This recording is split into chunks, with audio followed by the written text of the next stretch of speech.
নমস্কার, নিউজ ভ্যানগার্ডের পর্দায় আপনাদের প্রত্যেককে স্বাগত। এই মুহূর্তের সংবাদ নিয়ে আপনাদের সঙ্গে আমি রয়েছি শতাব্দী। নজর রাখছে যে মাদুরাইতে যাচ্ছেন, তামিলনাড়ুর মাদুরাইতে যাচ্ছেন সিপিএম এর বিরোধী দলনেতা জিতেন চৌধুরী।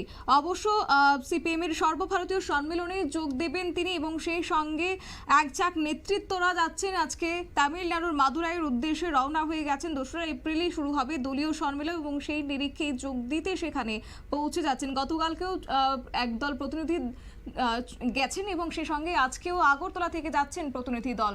গোটা বিষয়কে কেন্দ্র করে বিরোধী দলনেতা জিতেন চৌধুরী কি বক্তব্য রাখলেন শুনুন।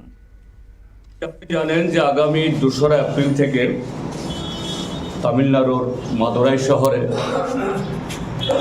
আমাদের পার্টি, ভারতের কমিউনিস্ট পার্টির 24তম সর্বভারতীয় সম্মেলন তথা পার্টি কংগ্রেস অনুষ্ঠিত হতে যাচ্ছে। আজকে আমাদের ত্রিপুরাজ্যের যে প্রতিনিধি এবং দর্শক, অবজারভার, আমাদের সব মিলিয়ে 48 জন গতকালই বেশ কয়েকজন চলে গেছেন। অবশিষ্ট জনেরা আজকে আমরা এই আগরতলা থেকে বিভিন্ন ফ্লাইটে, কেউ ব্যাঙ্গালোর হয়ে, কেউ হায়দ্রাবাদ হয়ে, কেউ চেন্নাই হয়ে আমরা মাদুরাই আমরা যাচ্ছি। এই কংগ্রেস বা মহাসম্মেলন সিপিএমের হল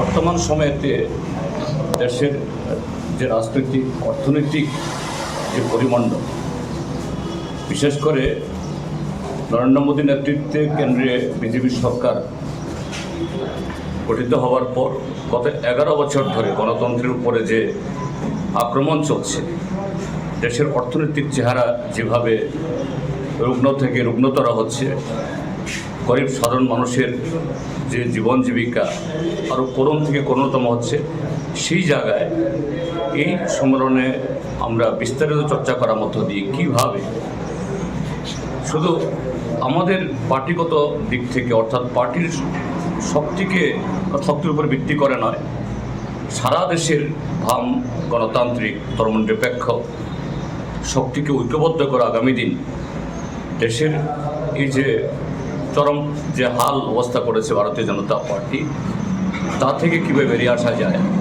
এই গুরুত্বপূর্ণ আলোচনা আপনি সেখানে। আপনারা শুনলেন বিরোধী দলনেতার বক্তব্য। অবশ্য তামিলনাড়ুর মাদুরাইয়ে সিপিএম পার্টির সর্বভারতীয় সম্মেলন অনুষ্ঠিত হতে চলেছে আগামী 2রা এপ্রিল থেকে। তারই অঙ্গ হিসেবে গতকাল এবং আজ সিপিআইএম দলের নেতৃত্বরা মাদুরাইয়ে অংশগ্রহণ করতে যাচ্ছেন এবং বর্তমান রাজনৈতিক পরিস্থিতি নিয়ে আলোচনা করা হবে বলে যে কথাই বললেন বিরোধী দলনেতা। নিয়ে নিচ্ছি ছোট্ট একটি বিজ্ঞাপন বিরতির সঙ্গে থাকুন।